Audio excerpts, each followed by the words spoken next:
আসসালামু আলাইকুম প্রিয় বন্ধুরা, আশা করি ভালো আছেন। দেখতেই পারছেন পান্তা ভাত, কাঁচামরিচ, পেঁয়াজ আর ইলিশ মাছটা খুব কষ্টে জোগাড় হয়েছে। দেখতেই পাচ্ছেন, এই যে আমার আব্বু। আব্বু, আজকে তো পান্তা ভাত অনেকে টাকা দিয়ে কিনে খায়, তাই না? আর আমরা তো পান্তা ভাত প্রতিদিনই খাই, তাই না? মানুষ শখ করে পান্তা ভাত খায়, আর আমরা কী করি?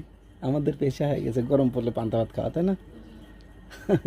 মানুষের টাকা পয়সা কত হয়েছে, তাই না আব্বু? হোটেলে যায় পান্তা ভাত কিনে খাবে। পয়লা বৈশাখ আজকে, তাই না? আর আমাদের কি কোনো বৈশাখ আছে? আছে? কীভাবে থাকে পয়লা বৈশাখ? পয়লা বৈশাখে সবাই পান্তা কিনে খায়, আমাদের কিনে খাওয়া লাগে? আমাদের তো প্রতিদিনই পান্তা হয়। হ্যাঁ, ও, তো ভালো থাকবেন, সুস্থ থাকবেন, এই মেসেজটাই দিতে চাচ্ছিলাম যে যারা গরিব মানুষ তাদেরকে প্রতিদিনই পান্তা ভাত খাইতে, আর বড় লোকরা আজকে শখ করে পান্তা ভাত খাবে। ভালো থাকবেন, সুস্থ থাকবেন, আল্লাহ হাফেজ।